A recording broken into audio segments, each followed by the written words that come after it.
আমি যদি বলি যে আমি যুক্তি দেই, আমি প্রশংসা করি আপনি খুব ভালো বস। তো স্যার আমি যদি জবাবে সন্তুষ্ট না হই, আপনি সন্তুষ্ট না হন,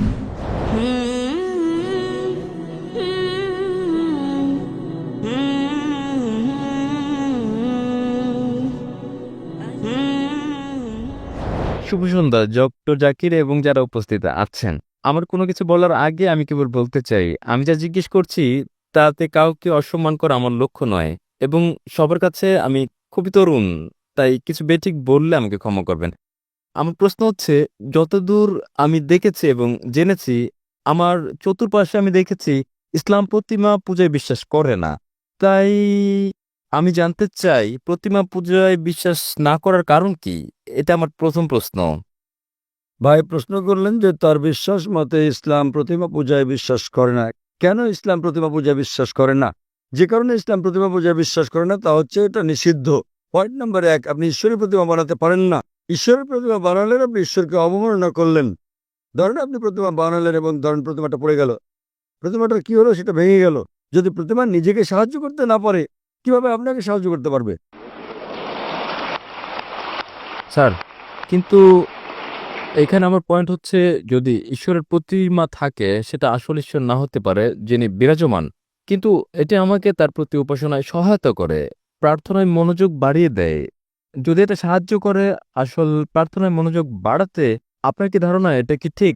ভাই বলছেন যে সে প্রতিমা যদি ঈশ্বরের প্রতি মনোনিবেশে সহায়তা করে সেটা কি তার জন্য ভালো নয়? কিন্তু ঈশ্বর যখন বলছেন আমার প্রতিমা বানিও না, তবুও কি আপনি বলবেন এটা স্রষ্টাকে মনোনিবেশে সাহায্য করে? এটা কি ঠিক না ভুল?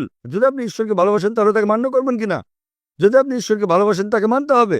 ধরুন আপনি একটা কোম্পানিতে কাজ করেন এবং বস আপনাকে বলছেন যথাসময়ে অফিসে আসুন। আপনাকে ঠিক 10টায় আসতে হবে। আপনি বলবেন না, আমি যদি 11টায় আসি, আমি ঘুমাবো আরো ফ্রেশ থাকবো, আমি 11টায় আসবো। সেটা কি ঠিক না ভুল? সেটা ভুল। এরপর কিছু লোক আসলো 10টায়, কেউ 11টায়, কেউ বা আবার আসলো 12টায়। না না, কিন্তু আপনি জানেন না আমি ভালো কাজ করতে পারি। কেউ আসলো 1টায়, আবার কেউ আসলো 2টোর সময়। আপনার কি ধারণা কোম্পানিটি ভালো চলবে? না, আমি আমার বসকে খুব ভালোবাসি।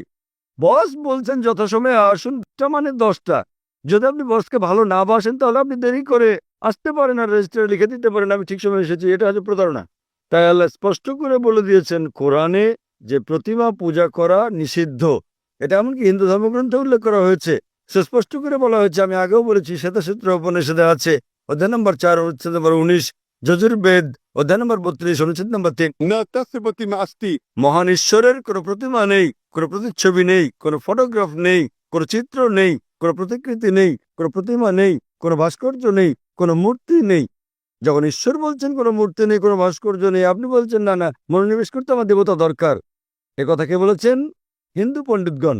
যখন আমি পণ্ডিতকে বলি যে এটা স্পষ্ট করে লেগেছে বেদে পূজা করা ভুল, তারা বলেন না না, প্রথম দিকে যখন আমি প্রাথমিক ধাপে থাকি, নিম্ন পর্যায়ে আমার প্রতিমা পূজা প্রয়োজন মনোযোগের জন্য। যখন আপনি উচ্চ স্তরে, উচ্চ সচেতনতার স্তরে পৌঁছান তখন আর প্রতিমা দরকার নেই। তাই আমি হিন্দু পণ্ডিতদের বলি মুসলিমরা ইতোমধ্যে সচেতনতার উচ্চ স্তরে পৌঁছে গেছে। আহ, স্যার স্যার তবে যদি এটা আমাকে সাহায্য করে কোনোভাবে, তাহলে ঈশ্বর কেন বলবে এটা করো? কারণ আপনি ঈশ্বরকে হেয় করছেন। ধরেন আপনার বস বললেন 10টায় আসতে, না এটা আমাকে সহায়তা করে, আমি যদি 11টায় আসি শান্ত অনুভব করি, তাহলে আপনার বস আপনাকে বলবেন। যদি আপনার সহায়ক হয় তাহলে কোম্পানি থেকে বেরিয়ে যান, অন্য কোম্পানিতে যোগ দেন, যেখানে কেউ আসে 10টায়, কেউ 11টায়, কেউ 12টায় আসে। আপনি কর্মচারীকে বললেন 10টায় আসতে, ধরেন আমি কর্মচারী বললাম দুপুর 12টায় আসবো, আমি শান্ত অনুভব করি, এটা আমাকে ভালো লাগে, আমি প্রশংসা করি আপনি খুব ভালো বস। আপনি কি পছন্দ করবেন?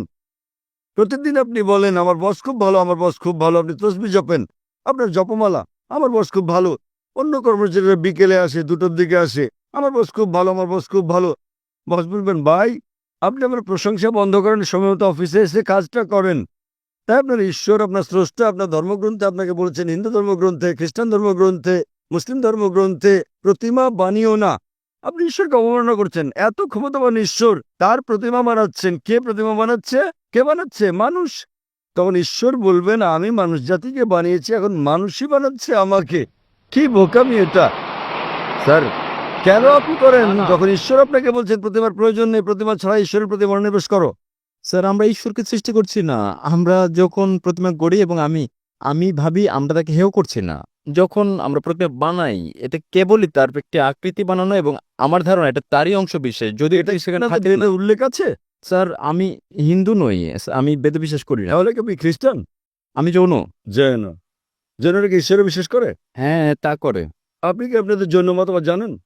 কে আপনাদের ঈশ্বর বলেন আমাকে? স্যার প্রভু মহাবীর। তিনি হলেন ত্রিতাঙ্কা, তিনি ঈশ্বর নন। আপনি জৈন মতবাদ জানেন না? স্যার আমি নাও জানতে পারি না। জৈন মতবাদ একটি নাস্তিক্যবাদী মতবাদ। জৈন মতবাদ একটি নাস্তিক্যবাদী মতবাদ। আপনি কি হিন্দু ধর্মকে জৈন মতবাদের সঙ্গে মিশ্রিত করছেন? স্যার আমি বলছি যে আমি হিন্দু নই। আমি জানি আপনি হিন্দু নন, কিন্তু আপনি জৈন হলে এবং আপনি বলছেন মহাবীর ঈশ্বর, আপনার জৈন গ্রন্থে কোথায় উল্লেখ আছে মহাবীর ঈশ্বর? তিনি হচ্ছেন একজন ত্রিতাঙ্কা, হ্যাঁ স্যার তিনি হচ্ছেন, তিনি ঈশ্বর নন। তাই তবে আমরা তার উপাসনা করি এবং অন্য সব তীর্থঙ্করদের মতো। কিন্তু তিনি ঈশ্বর তো নন। মহাবীর কি বলেছেন আপনাদেরকে তার উপাসনা করতে?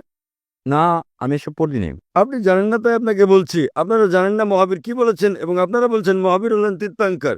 এটা কি আপনার কর্তব্য না যে মহাবীর কি বলেছেন তা খুঁজে বের করা? হ্যাঁ স্যার তাই। তাহলে আমি কি করবো? তার মানে আপনি একজন অযৌক্তিক মানুষ। স্যার আমি কি যখন আপনি কোনো কোম্পানিতে যোগদান করেন সেখানকার নিয়মকানুন মেনে চলেন না। জি স্যার। জৈনবাদ এক ধরনের নাস্তিক্যবাদ।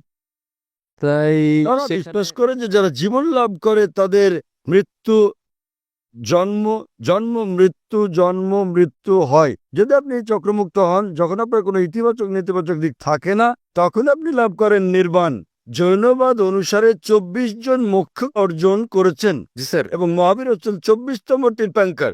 জি স্যার। 24তম। স্যার। তিনি ঈশ্বর নন। স্যার তার মানে আপনি আপনার মহাবীরকে চেনেন না, জৈনবাদ সম্পর্কে জানেন না। কিভাবে আমি আপনার সঙ্গে জৈনবাদ নিয়ে কথা বলি? স্যার আমি এখানে তা বলছি না স্যার। আমি যা জানতে চাই তা হচ্ছে যে প্রতিমা পূজা, স্যার যা আপনি বলছেন স্যার কোরআনে প্রতিমা পূজা ভুল একথা উল্লেখ করার কোরআনে কারণ উল্লেখ কি? আছে, বাইবেলে উল্লেখ আছে। না, এটা উল্লেখ আছে, কোরআনে উল্লেখ আছে, বাইবেলে উল্লেখ আছে, হিন্দু ধর্মগ্রন্থে যে প্রতিমা পূজা করা ভুল। তাহলে কোথা থেকে আপনি এই দর্শন পেয়েছেন? স্যার স্যার আমার বক্তব্য হচ্ছে, আমার পয়েন্ট হচ্ছে যে যেখানে আমরা ধরে নিচ্ছি যে যদি কোরআন হয় আসলে ঈশ্বর যা বলছেন তাহলে তার মানে মানে সেজন্যই প্রতিমা পূজা ভুল। আমি যদি বলি যে আমি যুক্তি দেই, হতে পারে তা একটি পয়েন্ট ছাড়া যুক্তি। তবু যদি আমি বলি যে কোরআন ঈশ্বরের বাণী নয় তাহলে কি আসল যুক্তি যে প্রতিমা পূজা ভুল? খুব ভালো, তাহলে আপনাকে বলতে হবে কোনটা ঈশ্বরের বাণী। যদি কোরআন ঈশ্বরের বাণী না হয় তাহলে কোনটা ঈশ্বরের বাণী বলেন আমাকে। স্যার আমি জানি না, তাই আমি আমি জানি, আপনি আমাকে অনুসরণ করেন। যদি আপনি না জানেন তো শিক্ষককে জিজ্ঞেস করেন। একজন ছাত্র বলছে শিক্ষককে 2+2=4 নয়, শিক্ষক বললেন কত বলছে আমি জানি না। কিন্তু স্যার আমি যদি জবাবে সন্তুষ্ট না হই? যদি আপনি সন্তুষ্ট না হন তাহলে কারণ সেটাই। আপনি কি আমার আগের উত্তর কখনো শুনেছেন, আমার ভিডিও দেখেছেন? না স্যার এই প্রথম আমি আপনার বক্তৃতা শুনছি। আচ্ছা, আপনি কি আমার আগের উত্তর শুনেছেন যা আমি বিজ্ঞান সম্পর্কে এক নাস্তিককে বলেছি? আপনি কি মনোযোগ দিচ্ছেন? স্যার হতে পারে সে সময় আমি হলে ছিলাম না। আপনি কি সে উত্তরটা হচ্ছে, যদি আপনি না থেকে থাকেন আমি অনুরোধ করি আপনি যান এবং দেখুন আমার ভিডিও ক্যাসেট কোরআন কি আল্লাহর বাণী, আমার ডিভিডি। ওকে নামটা কোরআন বলবেন? কি নামটা কি আবার বলবেন? কোরআন কি ঈশ্বরের বাণী? কোরআন কি ঈশ্বরের বাণী?